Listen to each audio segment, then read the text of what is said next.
1 очко, у Интера 9 баллов, у Фиорентины 8.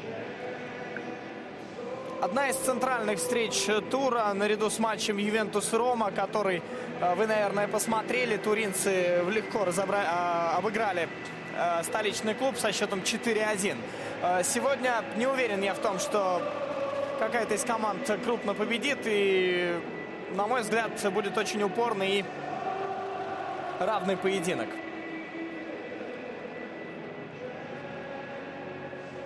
Любопытный факт: Интер в этом сезоне на своем поле играет очень тяжело. И пока что не может никак выиграть на Джузеппе Меацца, постоянно обжигаясь на том или ином сопернике. На своем поле Интер пока что дважды проигрывал в чемпионате, Сиене и Роме. Причем в 2 мяча уступала команда Андреа Страмаччони. В Лиге Европы похожая история. На Джузеппе Меацца почему-то пока что не удается Интернационале одержать победу. Но, в общем, сегодня как раз-таки самое время, наверное, для того, чтобы эту безвыигрышную домашнюю серию прервать. Команды появились на поле. Приветствуют футболисты Интера болельщиков, так же, как и футболисты Фиорентины.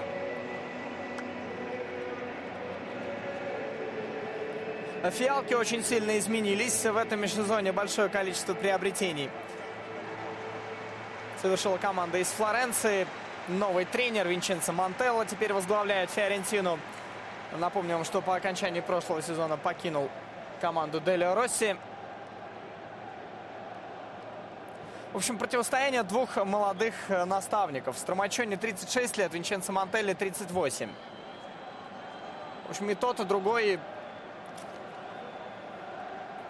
очень перспективный. И посмотрим, как сложится предстоящий сезон для обоих клубов. Приветствуют друг друга капитаны Мануэль Паскуаль и Хавьер Дзанетти.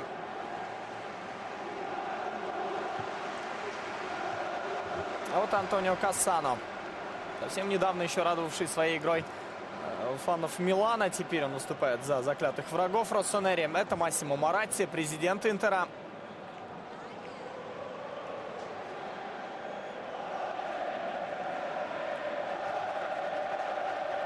В прошлом сезоне Фиорентина ни разу в ворота Интера даже гола забить не сумела. Если же говорить о противостоянии этих двух команд, то в последний раз фиалки обыгрывали Нерадзури в 2006 году. 8 февраля тогда на Артемио Франки Фиорентина в тяжелом матче со счетом 2-1 одолела сегодняшнего своего соперника. Но нужно сказать, что современная история личных встреч этих команд разделяется на 2 серии. Последняя победа Фиорентины датирована 2006 годом, я сказал, а предпоследняя 2000-м. То есть вот так вот в 12 лет Фиорентина в рамках серии А только дважды обыгрывала Интер.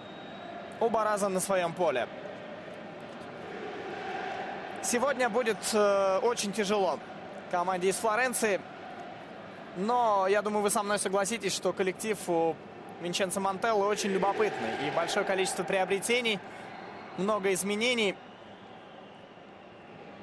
влекут за собой большие ожидания, потому что футболисты приехали очень амбициозные. Встреча начинается. Давайте о составах команд поговорим. Интер в воротах Самир Ханданович, номер 1. В обороне 3 защитника. Жуан слева 40-й. В центре Вальтер Самуэль 25-й. Справа Андреа Ранокки, номер 23-й. В опорной зоне Эстебан Камбьясо, номер 19-й, 21-й Вальтер Гаргано. На флангах в полузащите играют Юто Нагатомо, 55-й, Хавьер Дзанетти, номер 4-й. И линия атаки. Филиппе Каутиньо, 7-й, Антонио Кассано, 99-й. И выдвинутый вперед форвард Диего Милито, 22-й номер. Главный тренер Интера Андреа Страмаччони. Фиорентина в воротах Эмилиано Вивиано, номер 1. Оборона Ненет Томович, 40-й. 2-й Гонсало Родригес, 4-й Факундо Ранкали. Также в 3 защитника играет флорентийская команда. Схема одинаковая и у той, и у другой команды. 3-5-2. Опорники Борха Валеро, 20-й. Рамуло, 92-й. На флангах слева играет Мануэль Паскуаль, 23-й. Справа Хуан Куадрадо, 11-й. Под 2 нападающими сегодня действует Давид Писарро, номер 7. И Два форварда. Стефан Юветич 8-й, Адам Ляич номер 22-й. Главный тренер Фиорентины Винченцо Монтелло. Обслуживает сегодняшнюю встречу Антонио Джаначаро. Ему помогают боковые Джованни Николетти и Массимилиано Грилли. Четвертый резервный арбитр Роберто Ланелло. Футбол вам сегодня помогает смотреть Эльвин Керимов. Вальтер Гаргано ошибается в передаче, но страхует партнеров Андреа Раноккия. Милито. Юветич. Юветич, несомненно, центральная фигура в нынешней Фиорентине. Талантливейший футболист. Сейчас на ведущих ролях в Флоренции. В 5 матчах 4 гола забил Юветич. Но, к сожалению, прошлый сезон скомканным получился у черногорца, потому что пропустил много матчей из-за травмы.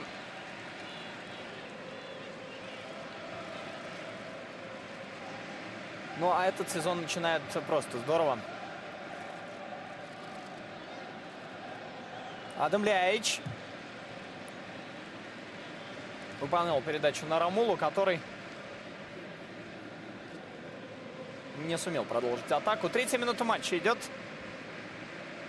Фиорентина с мячом на чужой половине поля. Квадрадо в одно касание.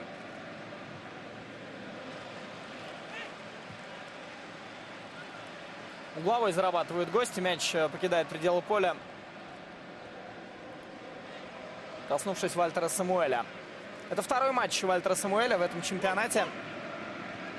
Опытнейший аргентинский защитник. Не единственный, впрочем, из этой страны в майке Интера. Есть еще Эстебан Камбьясо. Есть и Хавьер Дзанетти. Разыграли угловой гости. Кассано. Его встречает Борха Валеро. Здорово разбирается здесь Кассано. Филиппе Каутиньо. Его встречают сразу 3 оппонента. Но дальнейшее продвижение бразильца завершается довольно быстро. Фалит Вальтер Гаргано. Если говорить об общей статистике личных встреч за всю историю, то 60 раз побеждал Интер, 38 побед у Фиорентины и 50 ничейных исходов. Ощутимое преимущество Нерадзури. Нагатомо. Отыгрался здесь Каутиньо. Кассано получает мяч в чужой штрафной площади. Подача Кассано по вратарскую.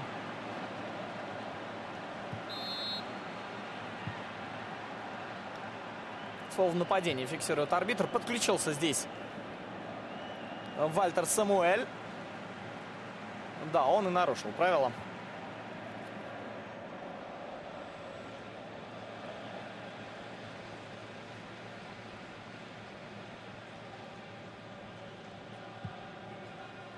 Гонсало Родригес.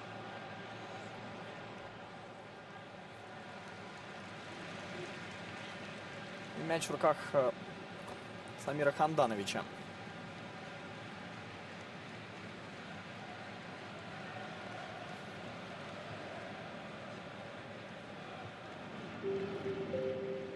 Раноккия.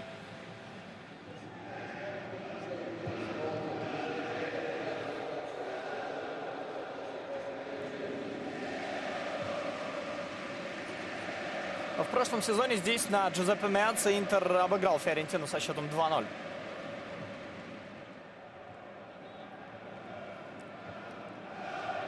Сейчас, конечно, изменились составы обоих клубов. В Фиорентине вообще произошла мини-революция. Состав совершенно другой у флорентийцев.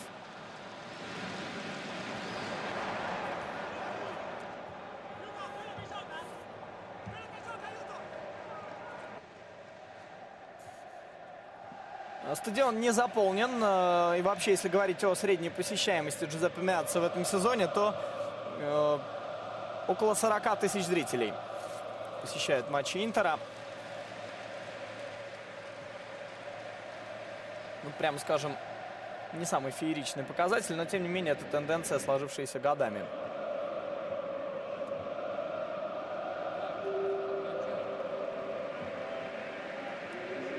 Рамула не сумел обыграть Эстебана Камбьяса. Борха Валера.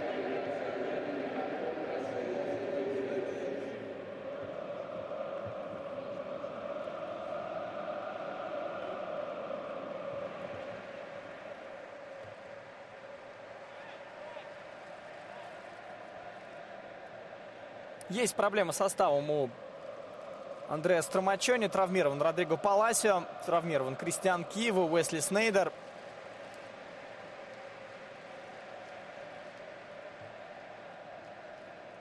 Серьезные потери понесла команда Страмаччони. Борха Валера. Рамула. Нет, его здесь встречают и не позволяют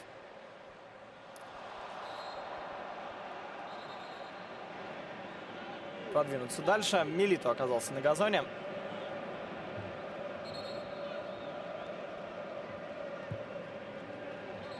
Потерял равновесие в борьбе с Ненадом Томовичем.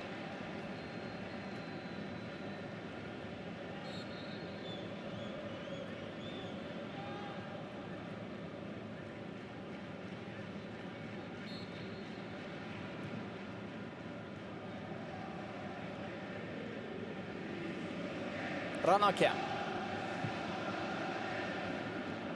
Жуан. Молодой бразильский защитник находит передачи на Гатому, который играет в одно касание, но Камбьяса апеллирует к арбитру с требованием назначить штрафной.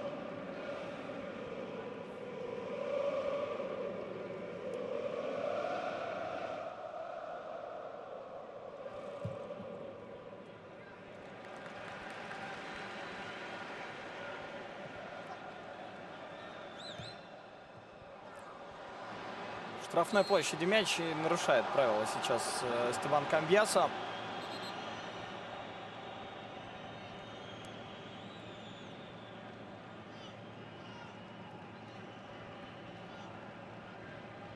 Да, подтолкнул здесь не Камбьяса, а Каутиньо Борха Валера.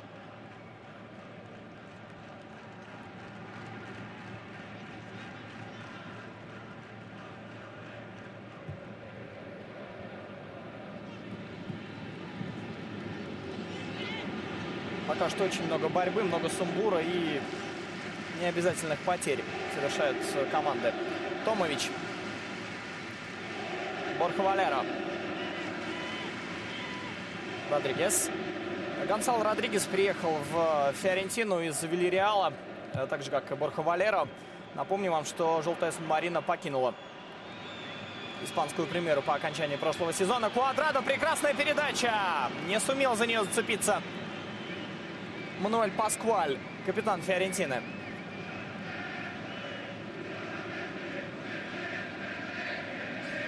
Прекрасно здесь пяткой действовал Ромула.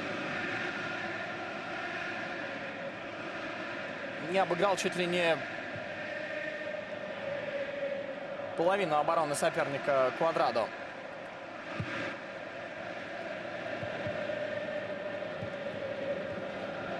Писаро.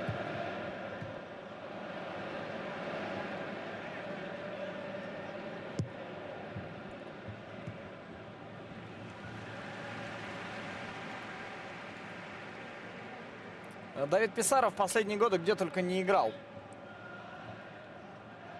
Из Ромы в начале прошлого сезона переезжал в Англию, в Манчестер Сити. Не в начале, а в середине сезона, но в Англии особой игровой практики Писаро не получил. Таким образом, логичным смотрится его переезд во Флоренцию. Угловой. Мяча Юта Нагатома. Здесь неподалеку расположился Антонио Кассано. Судя по всему, разыграют мяч миланцы.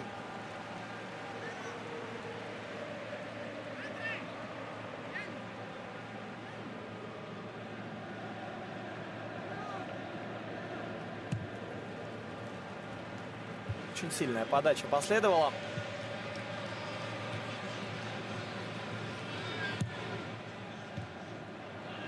Можно отсюда пробить. Следует удар. После небольшого рикошета мяч разминулся со штангой ворот Эмилиано Вивиано. А бил поворотом Филиппе Каутиньо. Все началось с прострела Вальтера Гаргано, сыгравшего удачно на подборе.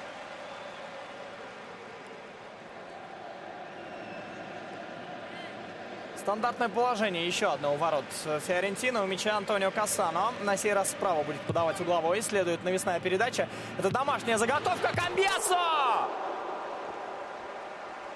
Очень красиво разыграно. Ждал подобной передачи Камбьясо. Ну, конечно, большие мастера. Нечего добавить. Попади по воротам Камбьясо. Было бы любопытно посмотреть на дальнейшие действия Эмилиано Вивиано. Борха Валеро лежит на газоне там в центре поля. Адам Ляич, но он уже поднялся на ноги. Получает по ногам Паскуаль. Неправ Вальтер Гаргано.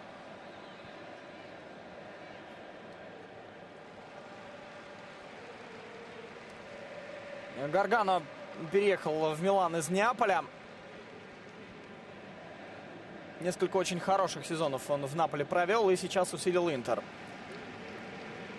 Пока что игрок основного состава, и вряд ли это как-то изменится. Очень работоспособный опорный полузащитник.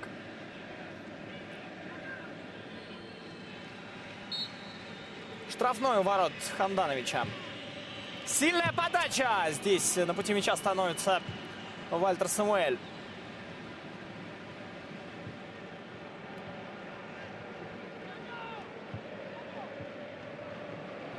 Вот он, Винченцо Монтелло, а это Андреа Страмаччони. Оба в бытность игроками выступали за римскую Рому. Монтелло и вовсе легенда клуба, а Страмаччони играл в молодежной команде из столицы Италии. Не будем забывать, что эта встреча Интера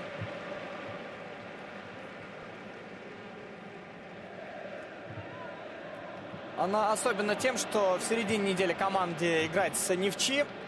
В общем, очень сложный и плотный график. Ну а самое главное, в следующем туре серии А Интер будет в миланском дерби сражаться с Миланом. И можно сейчас уже предположить, что в Баку команда поедет играть с резервным составом. Учитывая отношение итальянских грандов к Лиге Европы, нужно отметить, конечно, то, что Интер впервые с 2004 года выступает во втором по значимости Еврокубке. В Лигу чемпионов пробиться не удалось.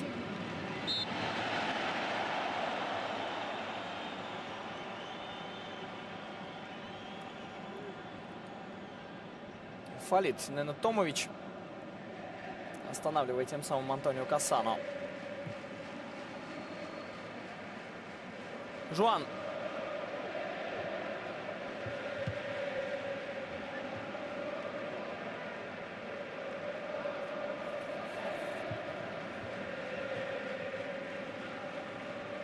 Сразу после матча с Киево, который проходил в середине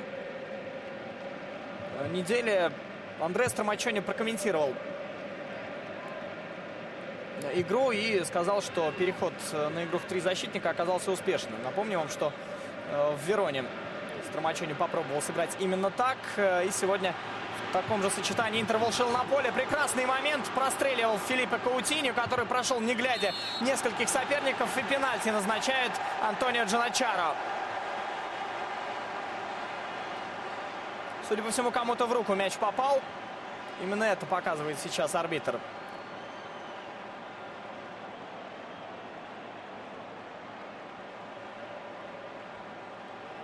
Да, это игра рукой, пенальти.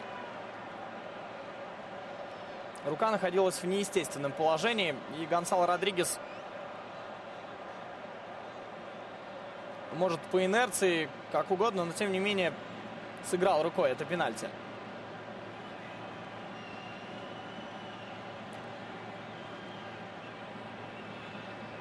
Да, Диего Милито у мяча. 17-я минута встречи. Арбитр назначил пенальти ворота Фиорентины. Хорошая возможность для Нерадзури открыть счет в матче. Милито или Вивиано? Гол 1-0. Неотразимо бьет Диего Милито в левый от себя угол. Очень сильный и мощный удар, и сложно было, конечно, его отразить. Вот и статистику видим. 128-я игра Диего Милито в серии А и 78-й гол. Прекрасный показатель.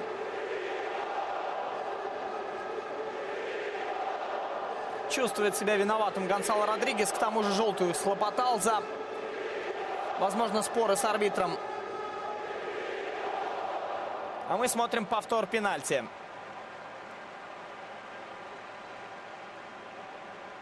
Угадал направление удара голкипер, но тем не менее этого оказалось недостаточно для того, чтобы выстрел Милито отразить. 1-0 на 17-й минуте.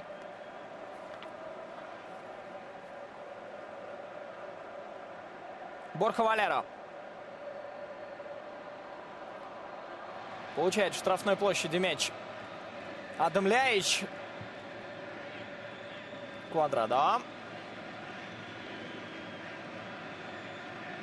Идет в обыгрыш, не стесняется абсолютно этого.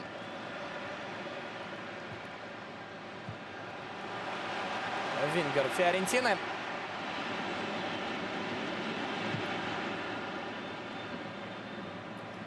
Кассано получает мяч после длинной передачи. Хороший момент у Милито! Перекладина!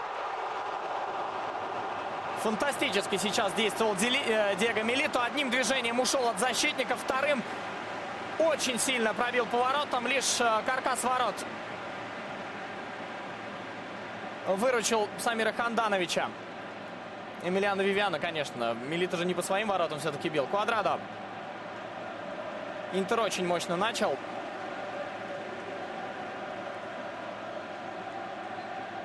И очень легко пока что создает моменты. Оказывается, на газоне Давид Писаро получает по ногам и назначает штрафной арбитр. Фиорентина тоже временами хороша в атаке. Тот же Хуан Квадрадо. Перешедший Фиорентину из Лечче. Способен у себя на фланге побеспокоить защитников Интера.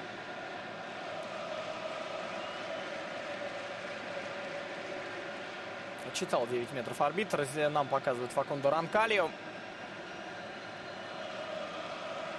переехавший во Флоренцию из Боки Хуниорс. Напомню вам, что он забил гол в одном из двух финалов, финальных матчей Кубка Либертадорес в ворота Сантоса.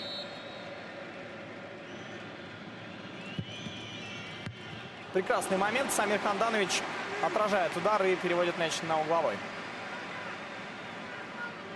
Ворота коринтианца. Конечно, Бока Хуниорс сыграл именно с коринтианцем в финале Кубка Либертадорес. Еще одна подача. Мяч попадает в Коутиньо.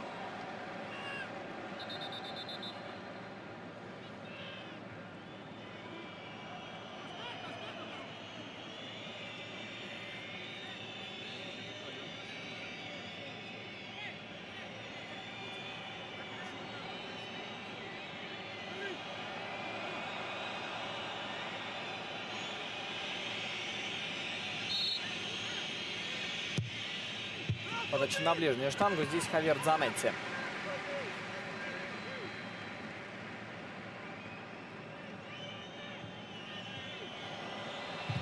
Еще один удар по воротам.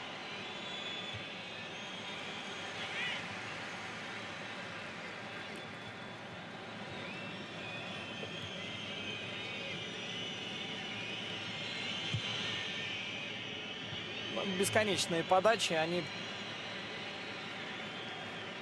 по крайней мере, в этой атаке ни к чему не привели. А нам повторяют удар Диего Милито. Попади мяч по воротам, конечно, не всякого сомнения, это был бы гол. А вот ответ Фиорентины тоже неплохой. И если бы не Самир Ханданович, счет на табло мог бы измениться. Ханданович перешел в Интер из Удинезе. Напомню вам, что Жулио Сезар отправился играть в английскую премьер-лигу за Queen's Park Rangers. А Интеру, конечно, нужно было усиливать.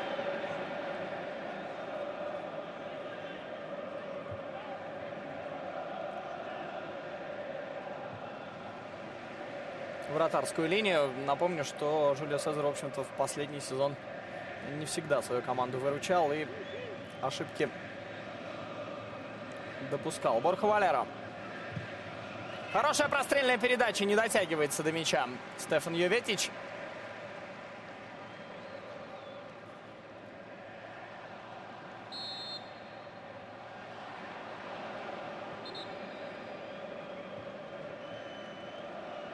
Пока что Интер очень здорово использует контратаки и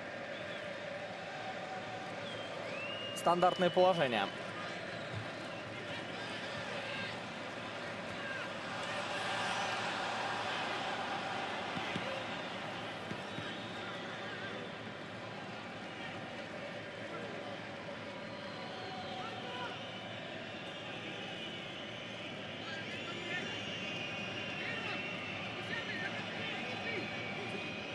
Центральные защитники тоже пошли в чужую штрафную. Навесная передача, можно бить.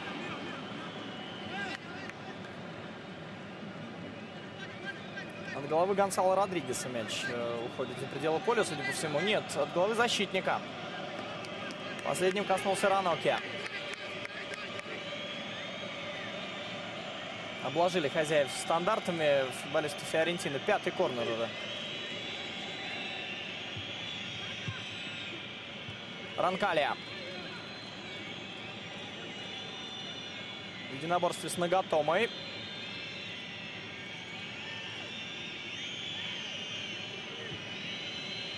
Сара разворачивает атаку направо. Здесь Рамула. Уходит от Раноки, но подачу исполняет неважно.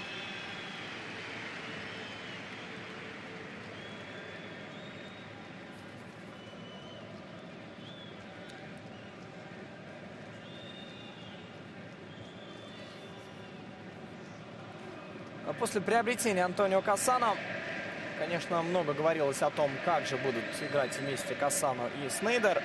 На эту тему Стромачани тоже высказывался и выражал свое мнение.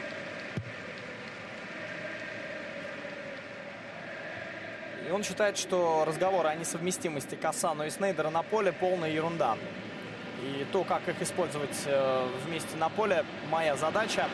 Именно так говорил наставник Интера.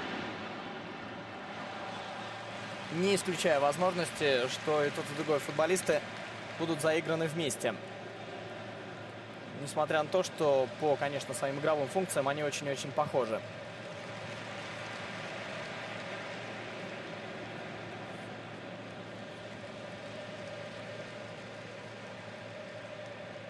Йоветич. Следует сильный удар по воротам. В ближний угол направлялся мяч, но Ханданович ситуацию контролировал.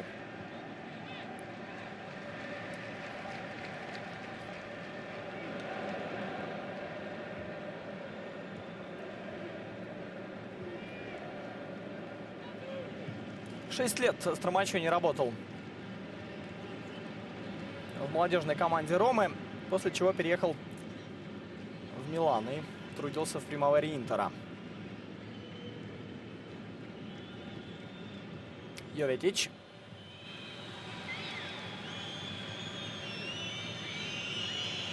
Ляич здорово уходит от соперника. Йоветич!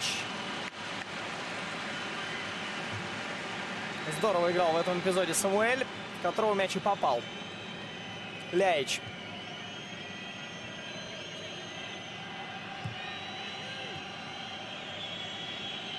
Вновь Йоветич. Квадрадо. Ронкалия в штрафной площади. Против него Вальтер Самуэль. И не он один. Жуан здесь помогает, но, по-моему, мяч ушел за пределы поля. Арбитры так не считают.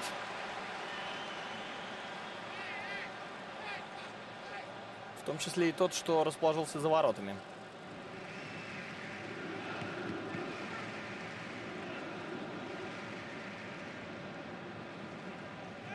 Угловой все-таки назначен. Последние минут 5-7 Фиорентина гораздо активнее смотрится. И зачастую за счет стандартов пытается найти лазейку в обороне соперника. Нарушили правила против Эстебана Камбьясо.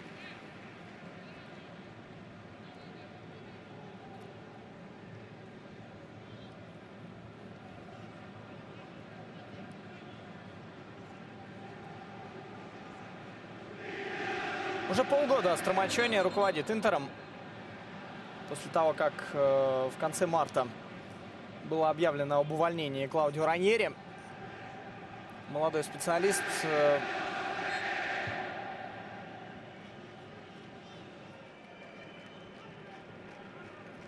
встал у руля команды. И неплохо при нем Интер смотрелся. В общем-то, положительный баланс под его руководством наблюдается. Но, тем не менее, конечно, бросается в глаза нестабильность. И Интер сейчас, можно говорить, находится в стадии перестройки. Так же, как и Фиорентина, кстати. Которая большое количество приобретений совершила. Толчок, конечно, несомненно, нарушение правил. Йовитич не зря апеллирует к арбитру. Самуэль получает желтую карточку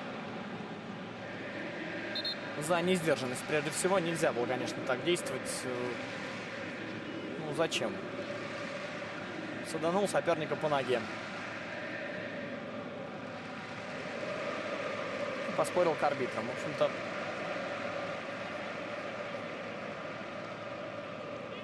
стандартный набор.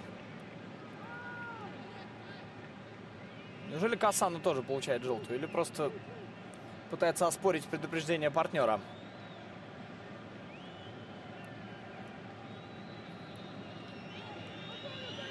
Еще один штрафной мы с вами увидим у ворот Интера.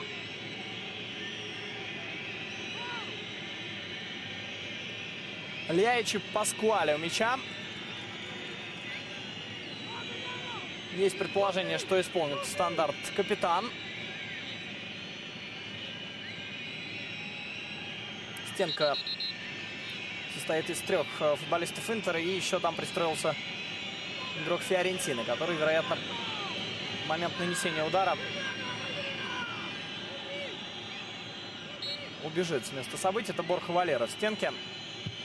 Следует подача, но здесь Жуан выше всех и переводит мяч на угловой. Вы знаете, угрожающая какая-то активность фиалок со стандартов. Еще один корнер. Интер пока что не может отвести игру от своих ворот. В какой-то момент просто количество может перерасти в качество. Льяич. Прострельная передача. Выбегает на этот мяч Факундо Ранкалья. Цепляется за него Паскуаль. И наносит удар по воротам. Попадает в Вальтера Гаргано. Борха Валера. Едва не потерял равновесие, а мяч потерял все-таки. Каутиньо.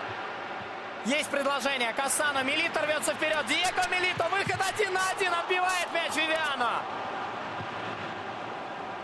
Вот так вот. Пошли вперед флорентийцы и получили контратаку. После ошибки Борхи Валера.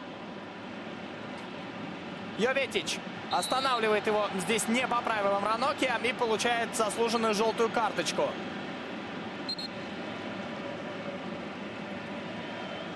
Еще одно предупреждение зарабатывают футболисты Интера. И вслед за Вальтером Самуэлем желтый удостаивается Раноки. Фиорентина основательно подходит к делу и уже очень даже уверенно чувствует себя на чужой половине поля и использует позиционные атаки. Перевели мяч направо. Ранкалья. Здесь есть Квадрадо. Рамуло. Сумел освободиться от опеки Жуана и выполнить передачу.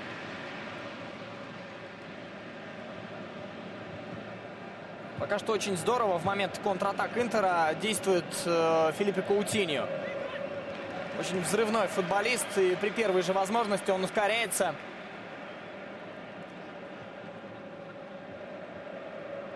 И и очень здорово играет один в один. Но в то же время не забывает о партнерах. Вот сейчас мы видели, как он выполнил передачу на Кассано, который доставил мяч до Милито, но аргентинский нападающий не сумел распорядиться моментом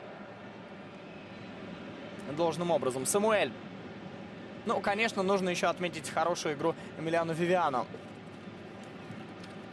который встал на пути мяча.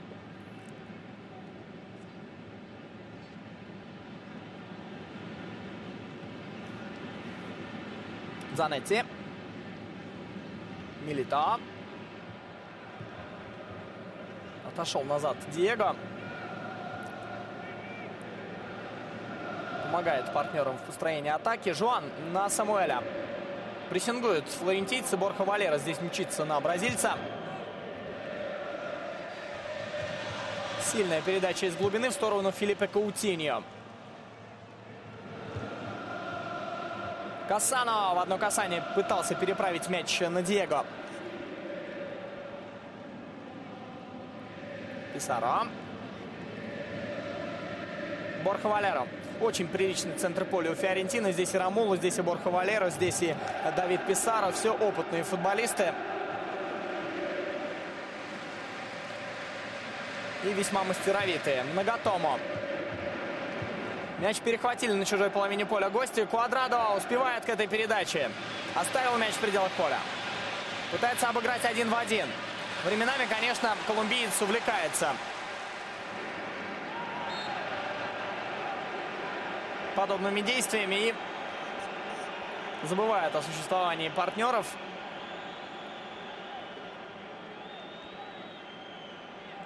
В попытке прервать атаку соперника Ронкали нарушает правила против Кассано.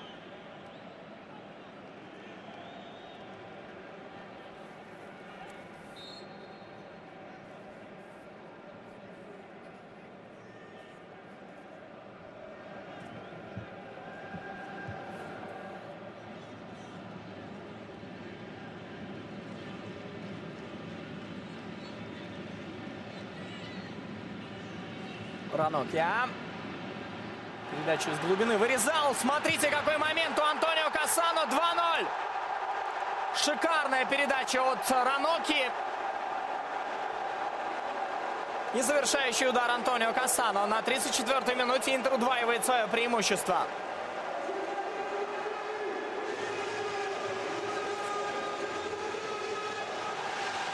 Да, в обороне у Фиорентины, конечно, большие проблемы. Посмотрите, передача следует из глубины. Здесь Камбьясо понимает, что нужно делать, пропускает мяч на партнера, но почему-то очень пассивно действовал защитник, который опекал Камбьясо. Вот посмотрите, почему Ронкали здесь не прерывал эту передачу, не вмешался в эпизод. А Кассано был абсолютно один.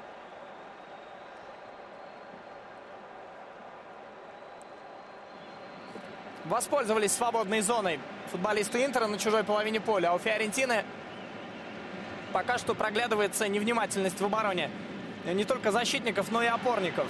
Диего Милито. Временами, конечно, фиалки увлекаются игрой в атаке и допускают подобные просчеты. Интер же здорово пользуется доставшимся пространством. Ромуло.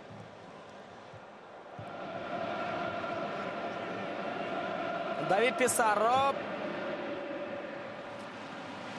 Ну, чувствуется, конечно, что в Фиорентине футболисты пока что присматриваются друг к другу, притираются, если хотите.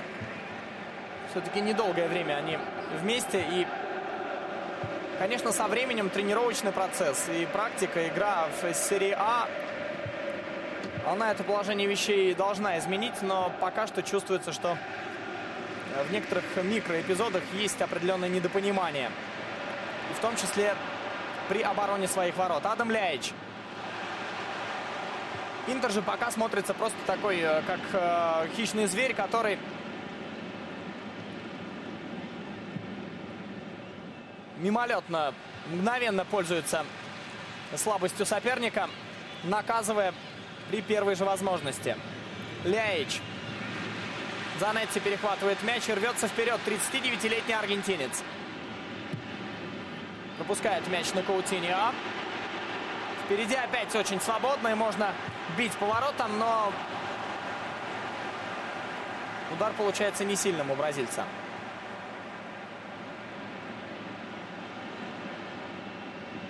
Паскуаль. Фиорентина играет хороший, симпатичный футбол, но пока что чувствуется, что Интер просто солиднее сегодня, несмотря на то, что на своем поле Нерадзури, опять же, повторюсь, в этом сезоне пока что удивляют. Причем в худшую сторону. Судя по всему, назревает первая домашняя победа. Но, конечно, забегать вперед не будем. Кассано перевел игру налево. Здесь Юто Нагатомо. Здесь ничего не было, никакого нарушения правил. Нагатомо просто в единоборстве оказался слабей Факундо Ранкальи.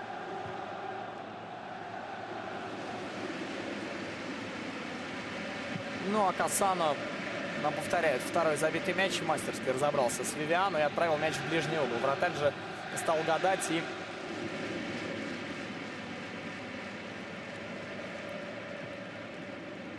игрок Интера поймал его на противоходе. Вальтер Гаргано мчится вперед. Есть открывшийся впереди Диего Милито, которого преследует здесь Ненад Томович. Но передача в сторону Кассано результата не принесла. Контратака Фиорентины. Адам Ляич. Беда. Пока что с дальним ударом. Не в первый раз мы видим, как дальние выстрелы становятся легкой добычей для Хандановича.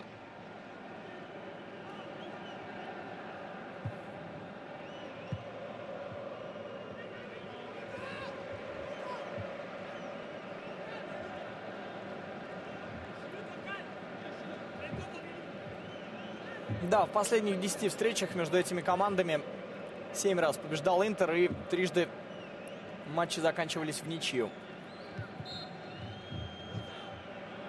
Интер очень неудобный соперник для фиалок.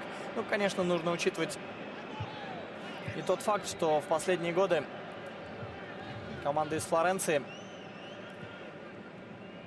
неровно действует. Мы вспоминаем, конечно же, выход в плей-офф Лиги Чемпионов, когда Фиорентина очень обидно проиграла Баварии в сезоне 9 и 10 годов. Но вот после того, несомненно, удачного сезона и успеха в Еврокубке, постоянно то в жар, то в холод бросала команду. Хороший момент у Адама Ильяича, но здесь успевает подстраховать партнеров Раноки. Квадрадо. Йоветич открылся под передачей. Его встречает Жуан. Йоветич. Борха Валера.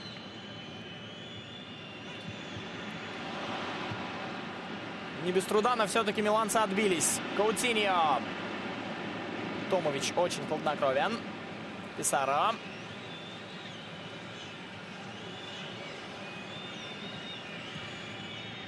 Предпочитает сделать навесную передачу Писаро, и Фиорентина забивает гол. Делает это Ромула на 40-й минуте. 2-1.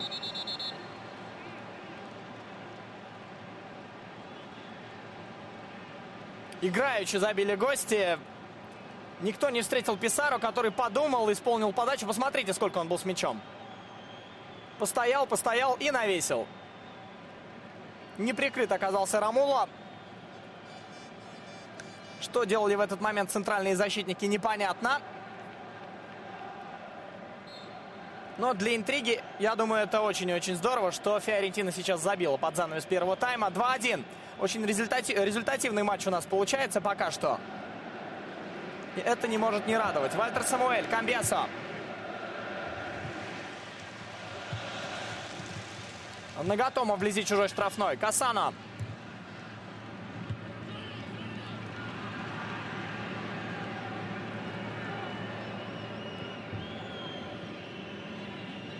Пока что без середины поля играют команды. Мяч не задерживается в центральном круге.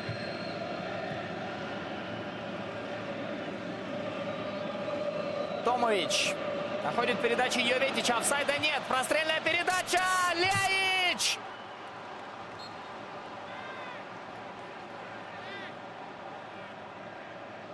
Самоотверженно шел на этот мяч Самир Ханданович.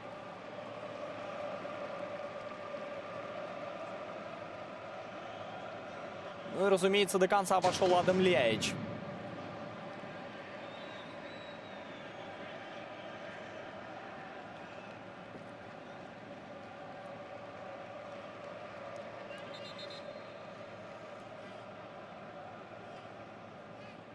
Показали нам разминающегося Матиаса Фернандеса, переехавшего в Флоренцию из Лиссабона. 3 года выступал Фернандес за Спортинг и был незаменимым футболистом в своей команде. Борха Валера.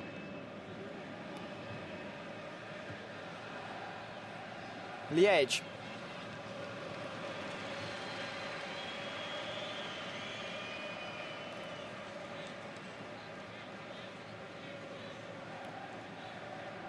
По статистическим данным мы видим, что Фиорентина даже больше владеет мячом. Но это можно объяснить стратегией Интера, который очень охотно сегодня играет на контратаках.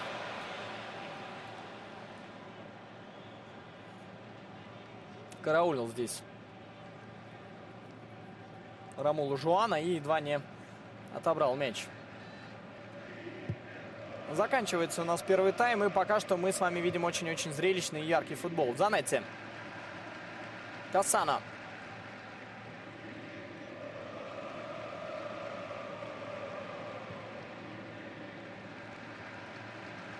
Нагатомо. Встречает его Куадрадо, едва не отобрал мяч колумбиец.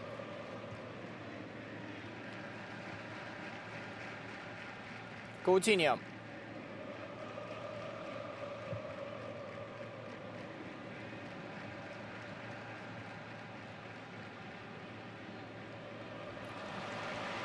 Хорош в отборе Самуэль. Вновь свободен Кассана. Его встречает Ранкалья. Передача на Милито! Хорошо задумал аргентинец, но удар получился чуть-чуть, но не точным.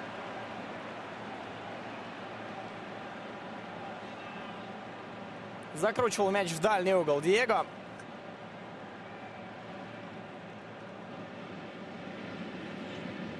Но в створ ворот не попал.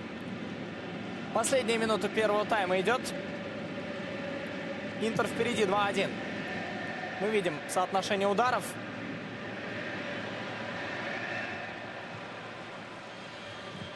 Приличное количество выстрелов для первого тайма.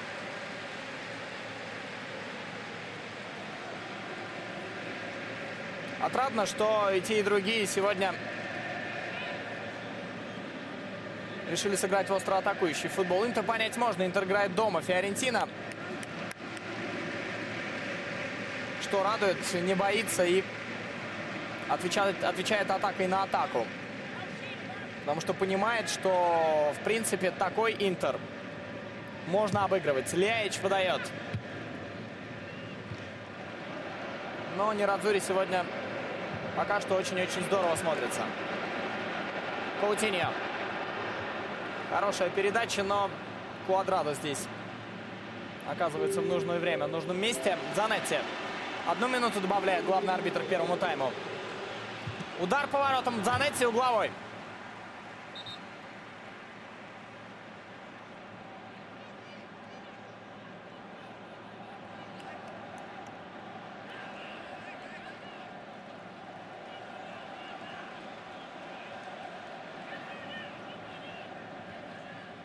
Вероятно, это последняя атака, которую мы увидим с вами в первом тайме.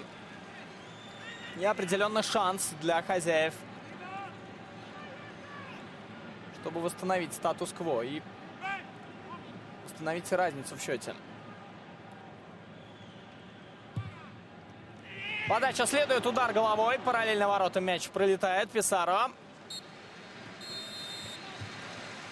Все, заканчивается первый тайм. Недоволен Камбьясо, что не позволили доиграть эту атаку. Очень зрелищный первый тайм пока что мы с вами видим. Интер Фиорентина 2-1 обыгрывают пока что хозяева флорентийцев. Мячи забивали Диего Милито. Вот гол Антонио Кассано. У гостей же отличился бразилец Ромуло после передачи Давида Писарро. Что ж, хороший первый тайм. Будем надеяться, что во второй половине мы увидим что-то похожее, а быть может и лучше. А пока же отдохнем. Мы возвращаемся с вами на стадион Джузеппе Меатца, что в Милане. Местный Интер пока что после первого тайма в рамках последнего матча шестого тура чемпионата Италии обыгрывает Фиорентину со счетом 2-1.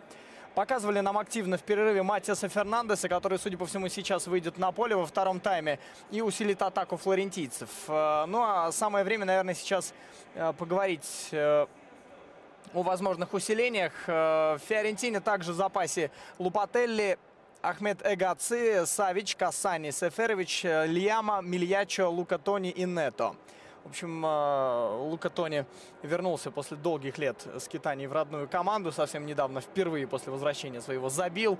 И его появление, конечно, тоже, наверное, хотелось бы ждать. Посмотрим, выйдет ли на поле ветеран флорентийской команды. Запасные Интера: Альварес, Сильвестри Кастеллаци, Гуарин, Мудингаи, Оби, Белец, Перейра, Дункан, Джонатан, Бьянчетти и Ливая. Вот такой вот резерв у Андреа Страмаччони. Очень пока что открытый, искренний и зрелищный матч. Команды не стесняются атаковать и в какие-то даже моменты оголять тылы. Вот, например, Фиорентина не раз и не два в первом тайме натыкалась и на контратаки Интера и не способна была их предотвратить. Но скажем прямо, что и у Интера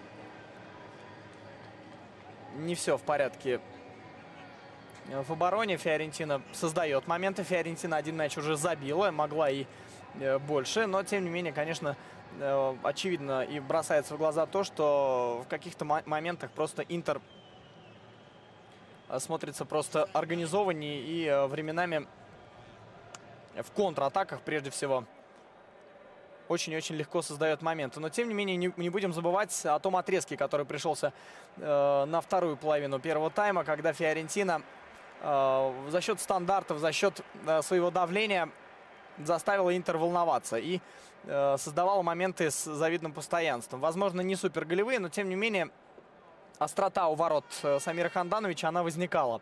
Выходит на поле Матиас Фернандес вместо Адема Льяича, который был активен, но, тем не менее, решается на подобную перестановку. Винченцо Монтелло. Вот он, Матиас Фернандес, может здорово исполнить стандарт, штрафной, угловой, может самостоятельно решить игровой эпизод, обыграть 1 в 1. И, в общем, технические данные этого футболиста очень хороши, как у многих латиноамериканских футболистов. Представляет Матиас Фернандес Чили, является футболистом своей национальной сборной. Одна замена у нас в перерыве произошла. Давайте сейчас о составах. Интер в воротах Самир Ханданович номер 1, 25-й Самуэль Жуан 40-й, Андрей Раноке 23-й. Защитники: опорная зона Эстебан Камбьясо 19-й, Вальтер Гаргано 21-й, Юта Нагатому 55-й, Хавьер Дзанетти 4-й. Это четверка полузащитников. И группа, приближенная к атаке: Филиппо Каутиньо 7-й, Антонио Кассано 99-й. Помогают сегодня забивать Диего Милито номеру 22-му. Возглавляет Интер Андреа Страмаччони. Фиорентина в воротах: Эмилиано Вивиано 1-й номер, Нено Томович 40-й, 2-й Гонсало Родригес, 4-й Факундо Ранкалья играют в обороне. Борха Валеро 20-й, Ромуло 92-й действует в опорной зоне. Вот Матиас Фернандес с мячом, сразу же зарабатывает штрафной первым же касанием мяча. На флангах Мануэль Паскуаль 23-й играет слева, справа Хуан Куадрадо 11-й, Давид Писарро номер 7-й на позиции под нападающими, Стефан Юветич 8-й и Матиас Фернандес 14-й поменял Адема Льяича. Он тоже очень-очень приближен к атаке. Вот он на ваших экранах. Вероятно, 14 номер исполнит стандарт, но здесь проходит беседа между ним и Стефаном Йоветичем. Все-таки сумел чилиец переубедить Йоветича в том, кто будет исполнять этот стандарт, и черногорец пошел в штрафную. Видимых кандидатов помимо Фернандеса... есть. Здесь еще Мануэль Паскуаль, капитан. Посмотрим, кто будет исполнять этот штрафной. Опасный момент, 47-я минута.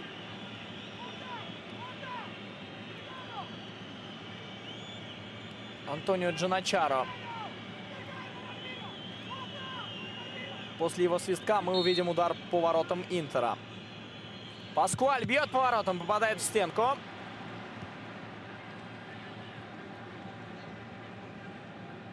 Решение капитана не обсуждается. Пробил, в общем, 23-й номер, но не слишком удачно. Еще одна подача. Бил головой сейчас Стефан Йоветич. А вот и задумчивый взгляд Андреа Страмачони. В ближайшее время для него, для его команды наступает очень и очень важный отрезок. Я, конечно же, говорю о миланском дерби.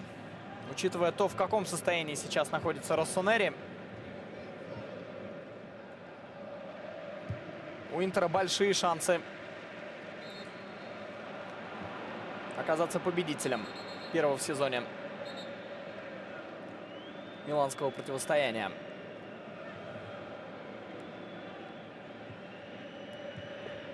Борха Валеро. Рамула.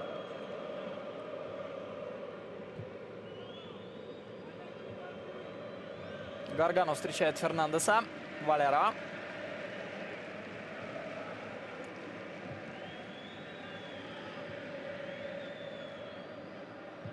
Йоветич. Дальний удар от Ранкали. Факундо Ранкали очень забивной защитник. В основном забивает, конечно, после розыгрышей стандартов, но, тем не менее, может и вне стандартного положения подключиться в обычном игровом эпизоде, как сейчас он продемонстрировал, пробил поворотом с дальней дистанции, но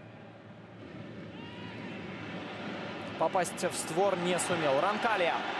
Развивается атака Фиорентины под свист болельщиков, которые считают, что там было нарушение правил. Фернандес. Рамула. 17 новых футболистов приобрела флорентийская команда в летнее межсезонье. Удивительный, конечно, показатель. Борха Валеро. Прострельная передача. На ударной позиции оказывался Куадрадо, но он был не один. В этом-то вся проблема для флорентийцев, потому что очень старательно действовал в этом эпизоде Юта Нагатому. Ни на шаг не отошел от колумбийца. Контратака хозяев. Коутиньо. Ворота пустые, но, судя по всему, положение вне игры, да.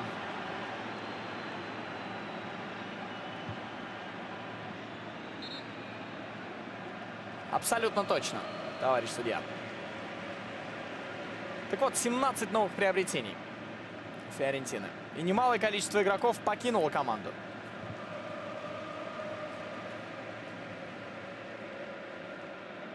Фернандес.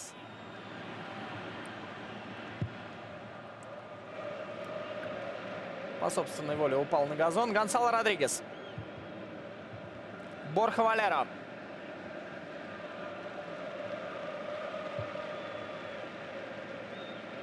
Рамула. Йоветич исполнял передачу в сторону Борхи Валеро, но того стерегли защитники. Перехватывает мяч Гонсало. Валеро.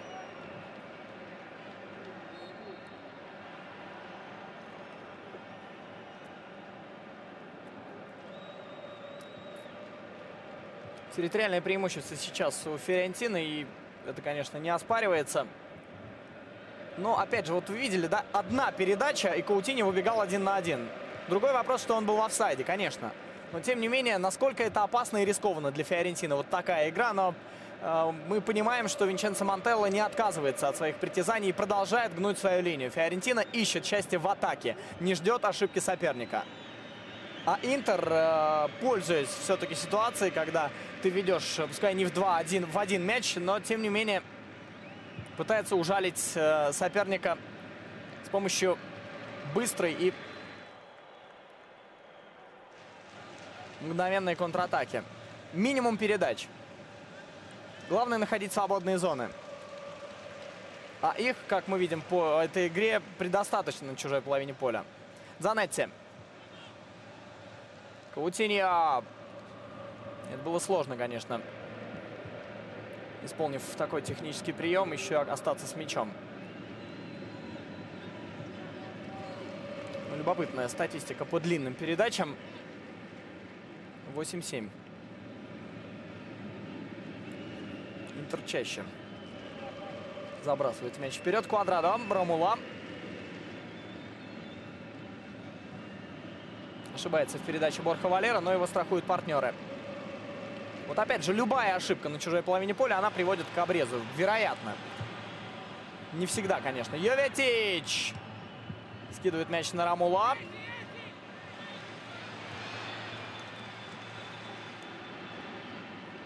Побежали, побежали вперед. Нагатомо. Есть предложение от Кассана. Получает передачу 99-й номер. Находит штрафной. Нагатомо. Можно бить? Нет, игра остановлена. Да, защитники слишком уж пассивны были в этом эпизоде. Понятно, что Нагатомо был в офсайде. Причем в офсайде очевидном. И спорить даже никто не стал. Квадрадо. Его любимое смещение в центр. Передача на капитана. Паскуаль. Битва двух капитанов завершается тем, что арбитр останавливает встречу, потому что Паскуаль, по мнению рефери, правила нарушил. Давайте посмотрим. Да, конечно. Едва не сорвал футболку с Дзанетти.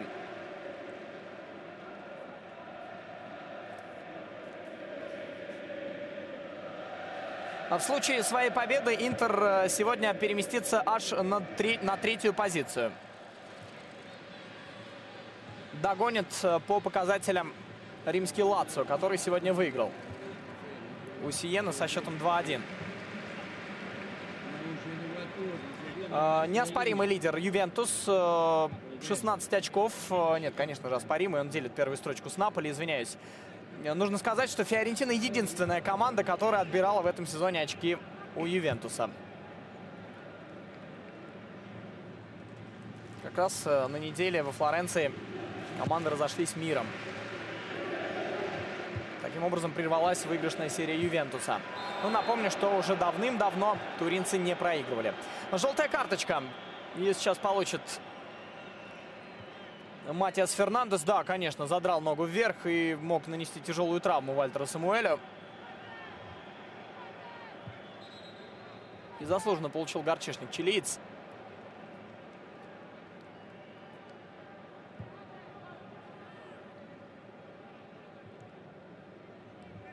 В этом туре опять не сумел победить Милан. И, прямо скажем, к дерби Россонери подходит не в лучшем состоянии. Конечно, еще предстоит игра в Лиге чемпионов с питерским «Зенитом», в которой для команды Макса Аллегри очень-очень многое решается. Не будем забывать, что в первом туре Лиги чемпионов Милан не сумел обыграть на своем поле бельгийский Андерлехт. Также на своем поле Интер не сумел одолеть казанский Рубин, но уже в Лиге Европы. И мы понимаем, что для итальянского гранда второй по значимости евротурнир клубный не слишком-то важен. Ромула. Его встречает Камбеса. Ромула уходит от опекуна. Удар поворотом мимо.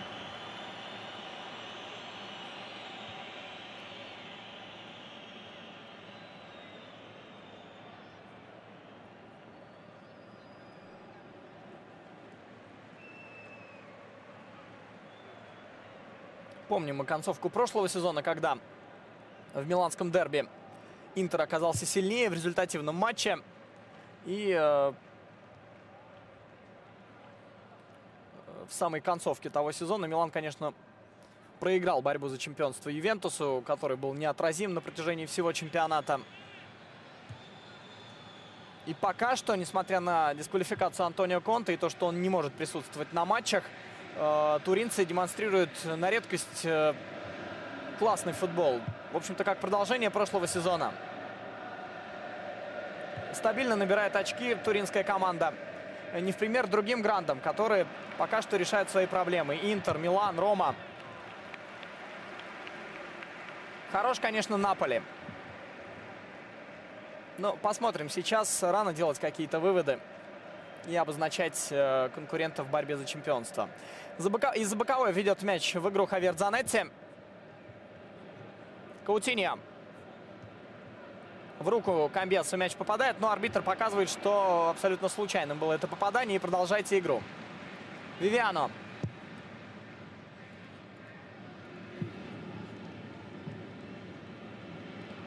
Вивиано был приобретен у Палермо этим летом.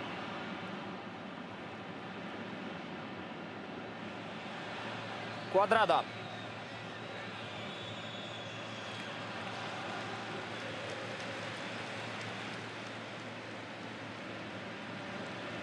Каутиньо. Даже быстроногий Нагатомо не рискнул побежать за этим мячом. Понимал, насколько передача была сильной. Йоветич, нарушив правила, Дзанетти его остановил. Борха Валеро. Йоветич. Квадрадо. Мяч попадает в голову Нагатомо.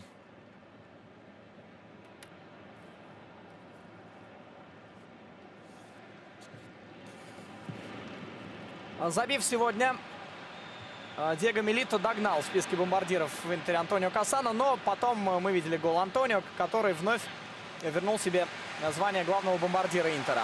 4 мяча сейчас у Кассано, он заводит публику. Очень легко он вписался в модель игры, предложенную Андреа Страмаччони. И сейчас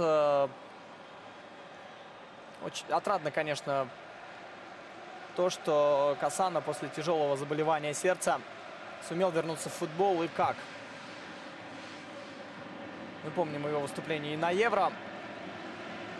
Долго лечился Кассано и все-таки на крупный турнир поехал.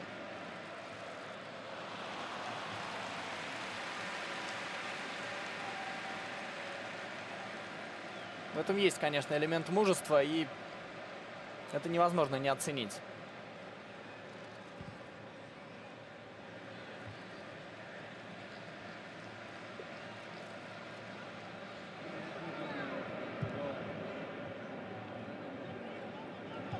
А лучший бомбардир Фиорентины Йоветич, у которого 4 мяча на счету, пока что молчит.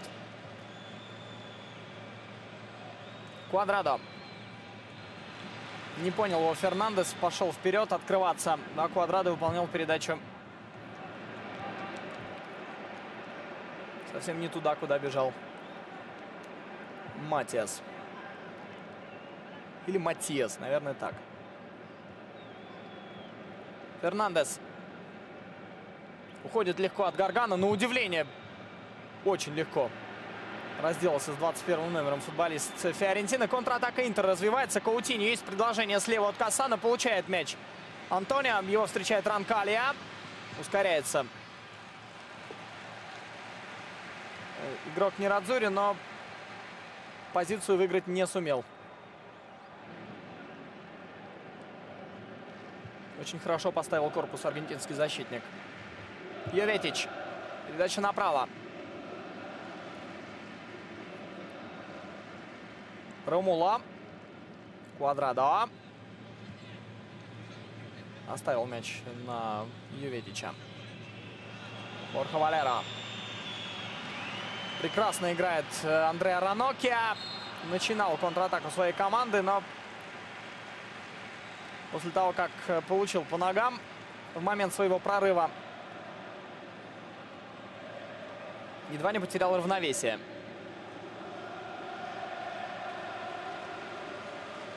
Нужно, конечно, отметить не только результативность Диего Милито, он еще и хороший ассистент пока что в этом сезоне.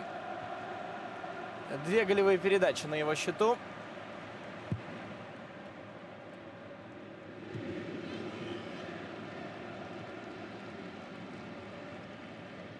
После того фееричного сезона, когда Интер выиграл Лигу чемпионов вместе с Жозе Мауриньо, в какой-то момент в карьере Милито наступил спад. Но мы видим, что и прошлый сезон это показал, и сейчас Милито на прекрасном уровне находится. Красная карточка Гонсало Родригес. Удаление у Фиорентины.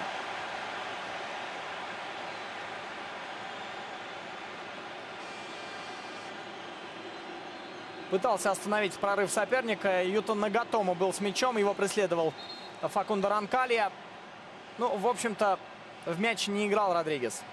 Пытался, хотел, но сбил оппонента. Абсолютно напрасно стелился в подкате, потому что был партнер рядом, который страховал, который, вероятно, бы встретил японца. Но вот это нарушение в мяч не сыграл Гонсало Родригес. И, конечно же, не хотел срубать оппонента, но, тем не менее, не успевал. И зарабатывает удаление. Фиорентина остается в меньшинстве. А еще полчаса играть. В тяжелейшем положении оказывается команда Винченцо Монтеллы. А Юта Нагатомо лежит на газоне. Оказывают ему помощь врачи.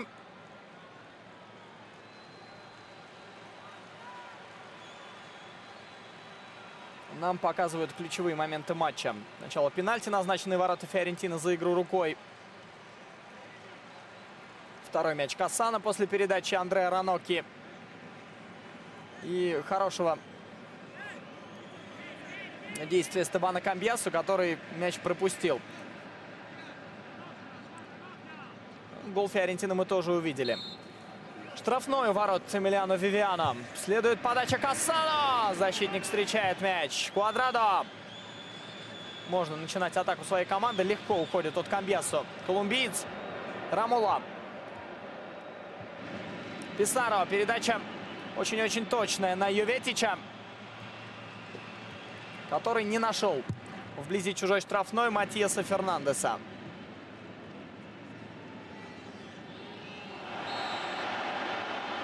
Еще одно нарушение правил. На сей раз предупреждение получает Факундо Ронкалья.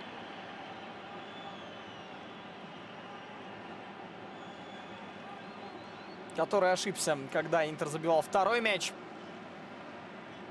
не прервав передачу Ранокки.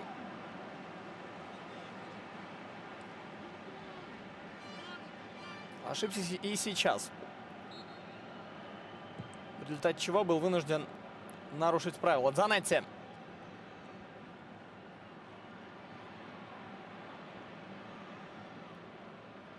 Писаро. Хорошо уходит от другой семерки, от Филиппа Каутиньо. Йоветич, есть предложение от Борхе Валеро. Передача, но слишком самонадеянно. Я думаю, просто исполнить не сумел сейчас черногорец.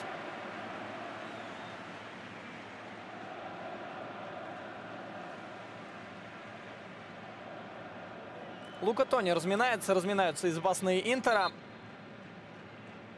Ну, в игре, когда нужен забитый мяч, очень неплох, конечно, высокорослый нападающий, на которого можно рассчитывать стандарты, искать его в чужой штрафной. И в такой ситуации, конечно, Лука Тони, несмотря на то, что уже в возрасте, конечно, уже не тот, что в былые годы, но, тем не менее, голевое чутье никуда не пропало. Например, Филиппо Инзаги, забивавшего до 40 лет практически, перед глазами.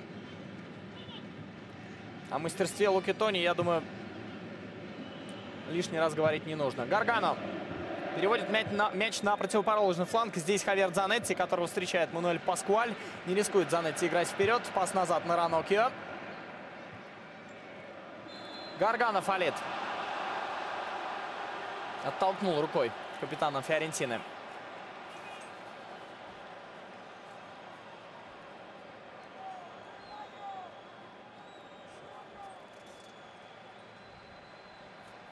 Пока что 18-кратный чемпион Италии ведет. Но это преимущество непрочное. Всего лишь в один мяч.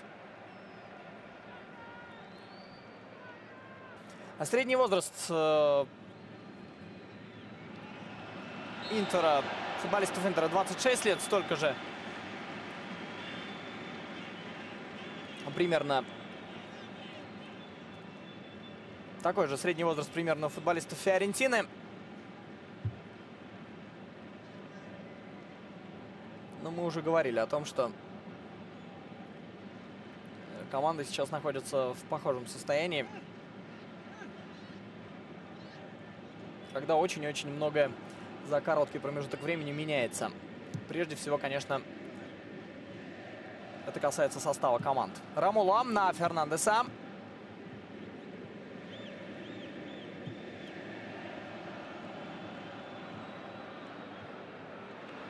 Просто иностранцев в составе Интера побольше, но это неудивительно. 25 легионеров в обойме Интера в этом сезоне. 17 иностранцев в составе Фиорентины в общей сложности. Фернандес. Впереди никого нет. Поддержки никакой. Поэтому ускоряться нет никакого смысла. Все-таки Фернандес, он игрок неплохой, но это не Лионель Месси.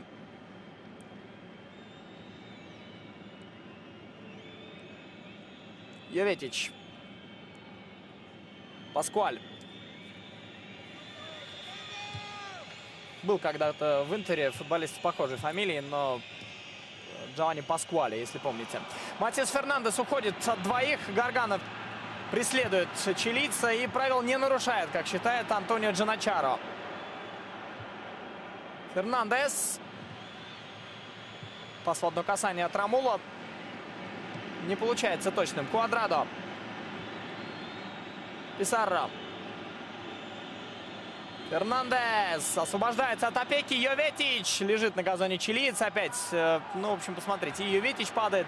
Арбитр не останавливает встречу. Каутиньо. Мяч теряет. Писарро. Фиорентина не боится. Она в меньшинстве, но она идет вперед. Борха Валера.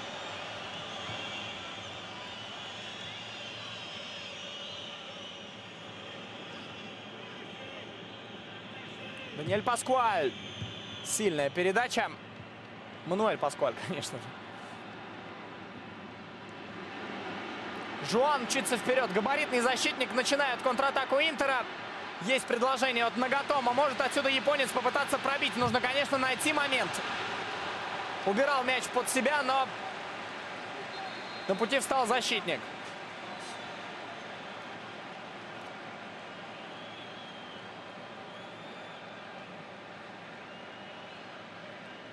А последние 3 матча до сегодняшней встречи с участием Интера в чемпионате Италии неизменно заканчивались со счетом 2-0. Дважды Нерадзури с таким счетом выигрывали и однажды уступали дома Сиене. Вот так сенсация была в прошлые выходные. Квадрадо уходит с поля. Замена в Фиорентине. Вышел Лука Тони. Сейчас, конечно, все внимание любой навесной передачи в штрафную Самира Хандановича. Таковых будет много, я в этом не сомневаюсь. Под 30-м номером играет Лука Тони. Как в старые добрые времена.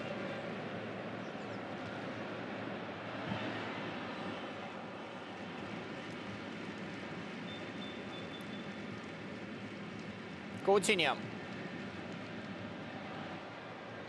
Да, Лука Тони последний футболист в серии А, который забивал больше 30 мячей за сезон в бытность футболистом Фиорентины. Увидели мы Хуана Кордобу в замечательном пиджаке, смокинге. Желтую карточку получает Эстебан Камбьесо.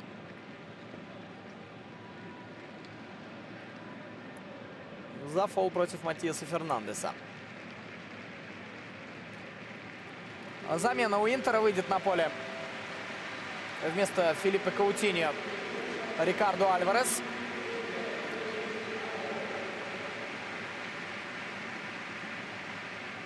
Каутиньо очень сильно сегодня много трудился.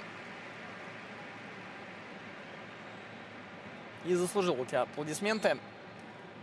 24 года Рикардо Альваресу. Второй сезон находится в команде. В прошлом чемпионате 2 гола забил. Переехал в Европу из аргентинского Виллис Сарсфилда. Борха Валера. Йоветич.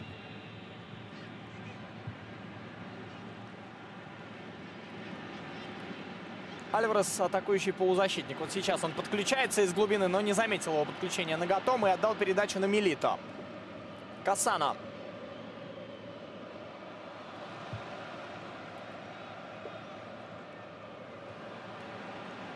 Камбьесо. Альварес.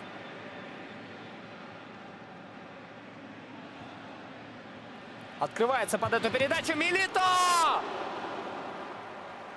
Из сложнейшего положения бил в дальний угол, и Вивиано в последний момент руку выставил и не позволил мячу оказаться в сетке. Офсайда не было.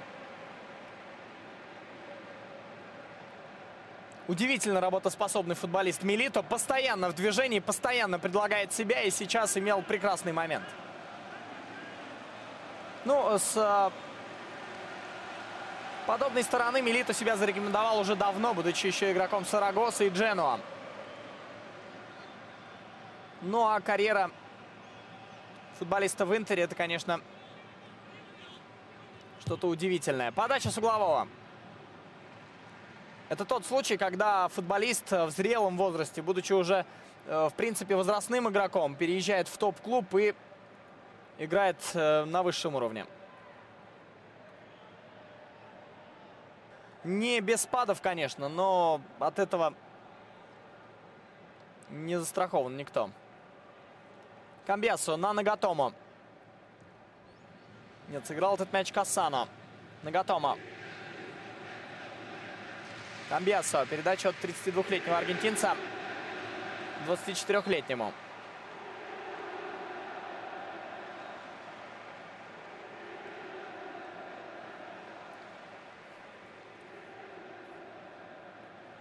Два матча уже Фиорентина не может выиграть в чемпионате Италии. В прошлые выходные команда разошлась миром на выезде в матче против Пармы. Ну а в середине этой недели, я уже говорил, сыграла в нулевую ничью с туринским Ювентусом. Календарь, конечно, не из приятных, но тем не менее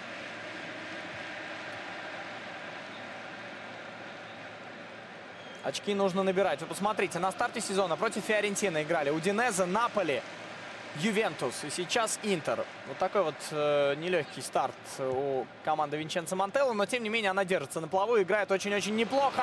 Альварес легко уходит от опекуна, удар Милито, добивание!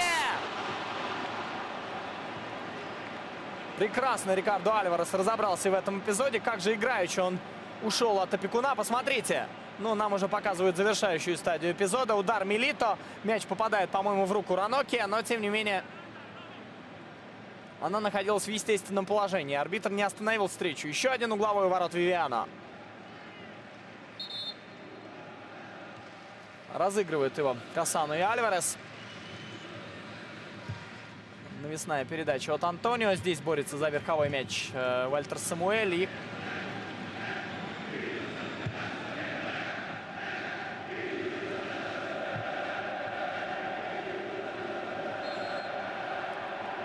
достается он вратарю. Нарушение против Борхи Валера.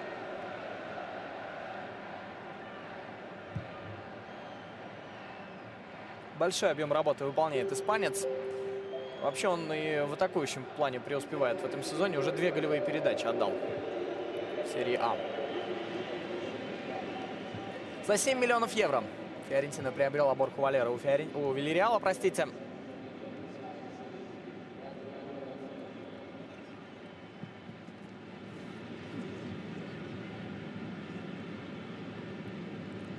И лишь 1,5 миллиона заплатила за Гонсало Родригеса, который последовал по тому же маршруту. Скидка головой Луки Тони на партнера. Высоченный итальянец выиграл мяч. Фернандес исполнить передачу точно не сумел.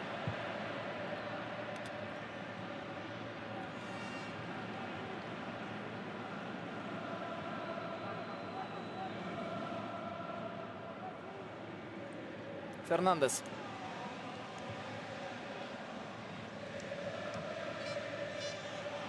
Убирает мяч под себя Писаро. Убрал на замахе соперника. Мяч уходит на угловой. Не успевает к нему Хавьер Дзанетти. понятно, что очень хотел предотвратить этот корнер, учитывая то, что на поле сейчас Лука Тони. 77-я минута, Паскуале у мяча.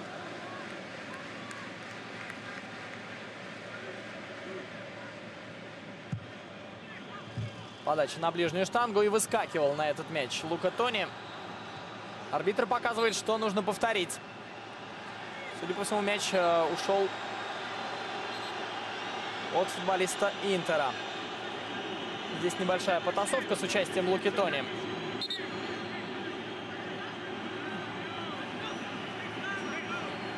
Который что-то там не поделил. Футболистом Интера.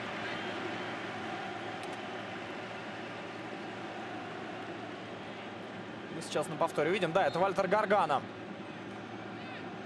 Задирает итальянского великана. Арбитр показывает отворот. Ну, то, что Гаргано вспыльчивый. У Гаргано вспыльчивый характер, в этом нет никакого сомнения. Не раз уже уругваец себя с подобной стороны показывал. Борха Валера. Йоветич.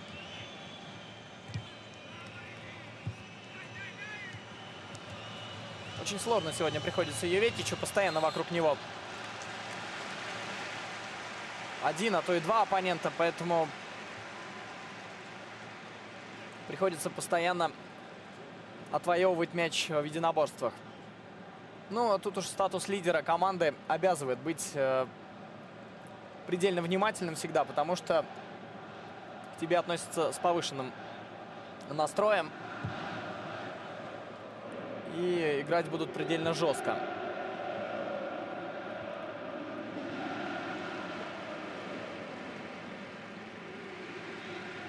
Нагатома с мячом. Передача на Альвареса. Кассано. Передача зрячая на ход японцу. Тот зарабатывает угловой. У Интера готовится еще одна замена.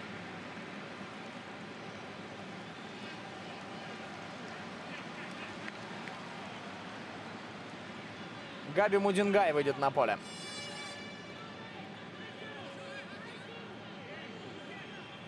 Бывший полузащитник Болоньи. Следует сильная подача в сторону Вальтера Самуэля. И может получиться контратака у Фиорентины. Нет, Фернандес отпускает мяч далеко от себя и позволяет сопернику им овладеть. Борха Валера.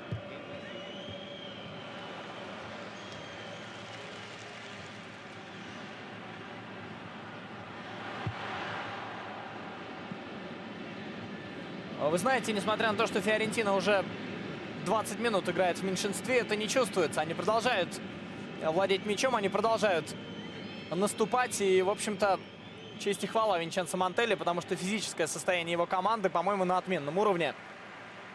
Несмотря на то, что, опять же, играть приходится в десятером. И после удаления характер игры сильно не изменился. Интер продолжает играть на контратаках. Но понятно, что уже проще. И Фиорентине создавать острые эпизоды у ворот Хандановича нелегко.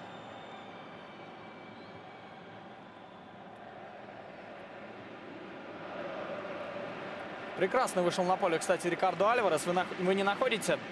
В единоборствах очень хороший аргентинец. Такая вот неспешная походка, но тем не менее очень-очень продуктивно пока что действует 11-й номер Интера после того, как он вышел на замену. Нагатома, передача на Кассано. Альварес.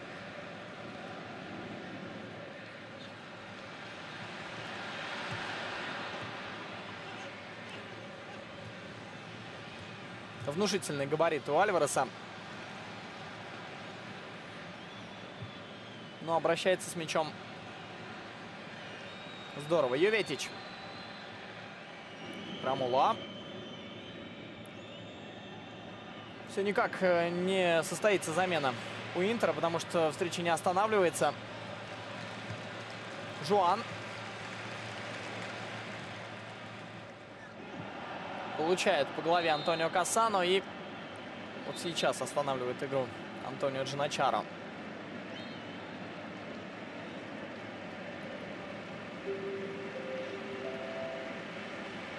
Да, неприятный удар в затылок. За это мог сейчас Ронкали, конечно, и вторую желтую получить. Благо сейчас в европейском футболе за игру локтями очень строго наказывают. Но, конечно, вторую желтую за такое нарушение лучше не давать. Это неправильно. Камбиасы уходит с поля, выходит Габи Мудингай. Замена по позиции. Одного опорника меняет другой. Опытный бельгийский полузащитник, 30-летний, которому, кстати, вот сейчас, сегодня уже 1 октября, если я не ошибаюсь, исполняется 30 лет. Вот в свой день рождения Мудингай выходит на поле. Вместо Борха Валеро у Фиорентины выходит на поле Джулио Мильяччо.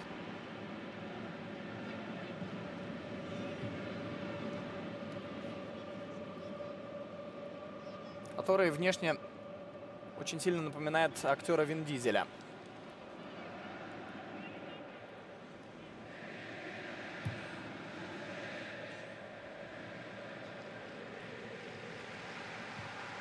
Да, в свой 30-летний юбилей появился на поле Габи Мудингай.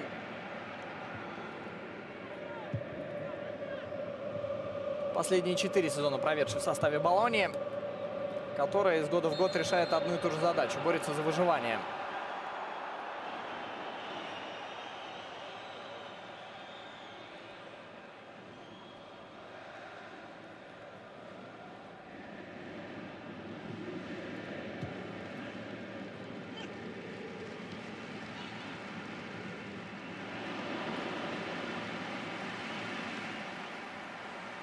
Мильяччо перешел в Фиорентину из Палермо,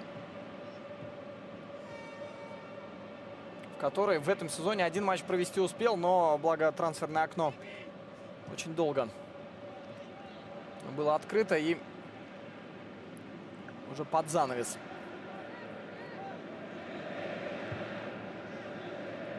трансферной кампании Мильяччо оказался игроком флорентийской команды. Мудингай. Самуэль.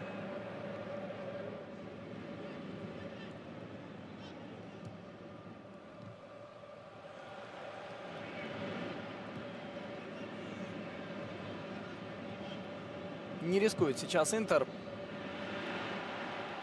Редко обостряет. Вот сейчас может быть Альварес. Есть Милито рядом. В одно касание играет аргентинец, но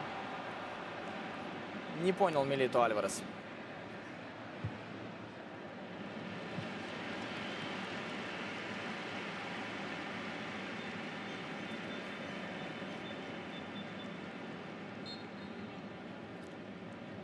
В следующем туре Фиорентина встретится на своем поле с Болоньей. Замена у Интера: покидает поле Диего Милито.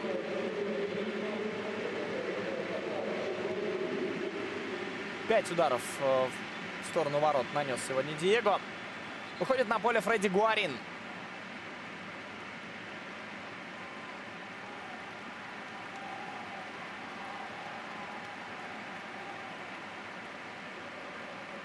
Талантливейший колумбиец, переехавший зимой в Интер из Порту.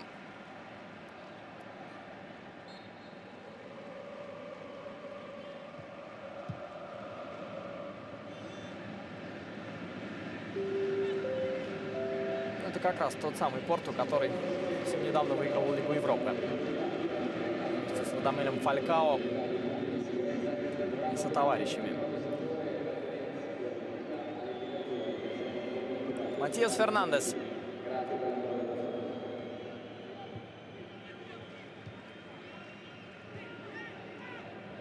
Очень много сил отдали футболисты сегодня на поле. В частности, флорентинцам приходится уже без малого полчаса играть в меньшинстве. И, конечно, на финальный штурм сил попросту нет практически. Но, конечно, тут нужно показать характер. И мы пока видим, что Фиорентина пытается найти лазейку в обороне Интера. Получает мяч в штрафной площади Лука Тони, но очень плохо обрабатывает его. Едва не удалось протолкнуть и протиснуться сквозь двух защитников Интера. Подача Рамула. Музингаи. Кассано разворачивает атаку своей команды передачей направо. Дзанетти. Предлагает себя Фредди Гуарин. Первое касание мяча колумбийцам.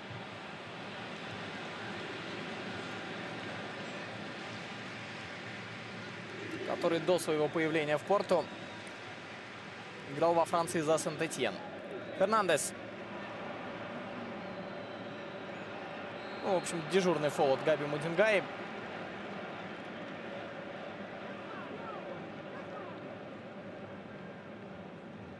Любимое дело бельгийского опорника.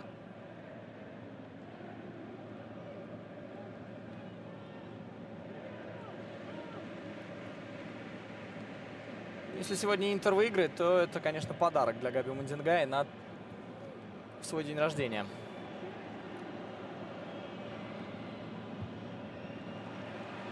Теряет мяч Йоветич. Гаргано. Фалит против него Йоветич. Гаргано был на скорости, и, конечно, невозможно удержать равновесие, когда сзади тебе еще треснули по ногам. Желтую получает Йоветич. Особенно активен был черногорец сегодня на первых минутах матча.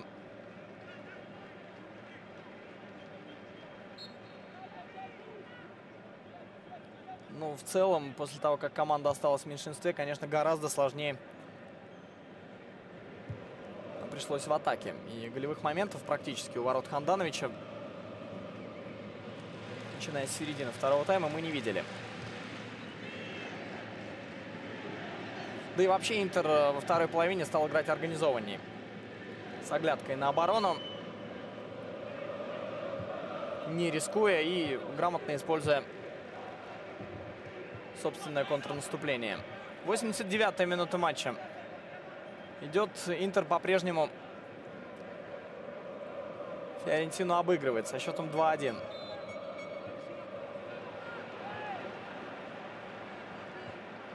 Судя по всему, неправильно Дзанетти ввел мяч за боковой.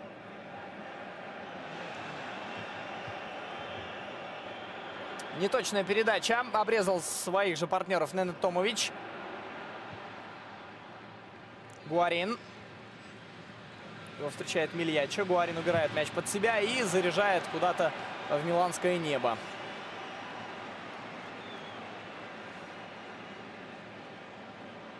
Вряд ли хотел что-то подобное исполнить колумбиец, но тем не менее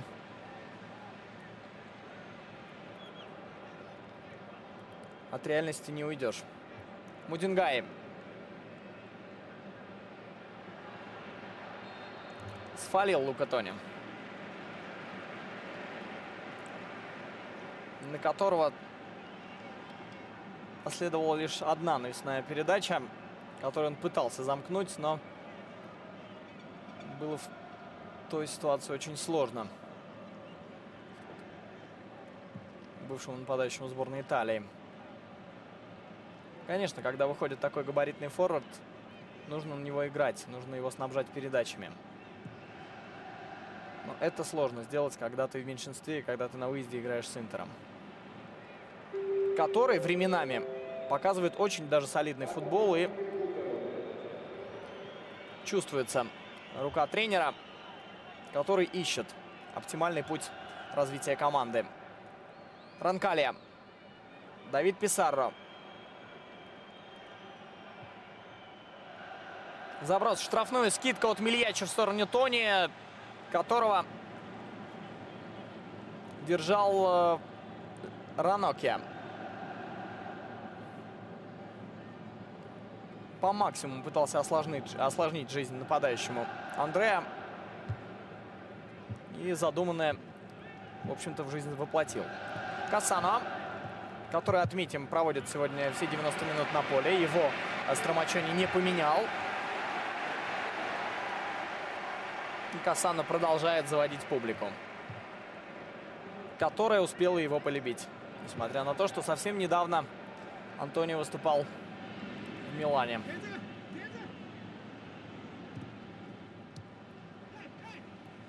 Нагатомо.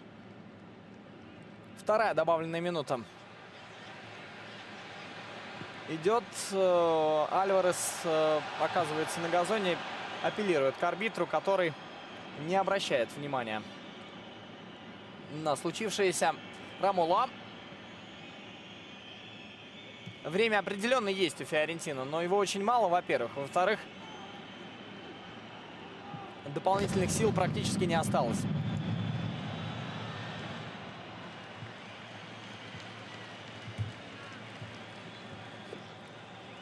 Никак не удается гостям заработать угловой. Ну вот сейчас как минимум аут. Фернандес. Рамула.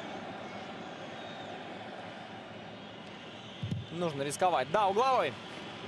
Вот то, чего, наверное, болельщики Фиорентины ждут.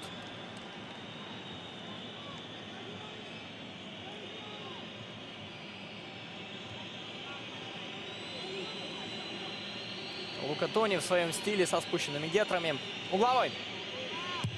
5 человек в белой форме в чужой штрафной. Следует подача. Борьба за верховой мяч. Играет его Самир Ханданович.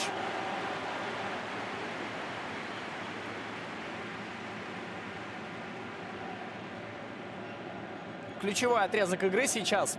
Концовка матча.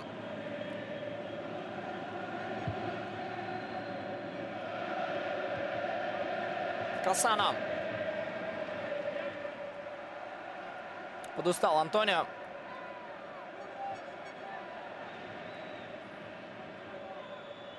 Писарро. Минуту осталось играть. Уходит от двоих Давид Писарро. Ну а это лишнее движение абсолютно. Можно было отдать передачу на капитана. Паскуаль там с каким остервенением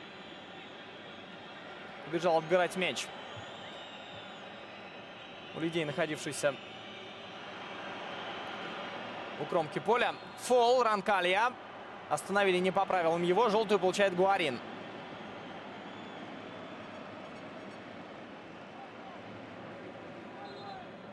Да, конечно.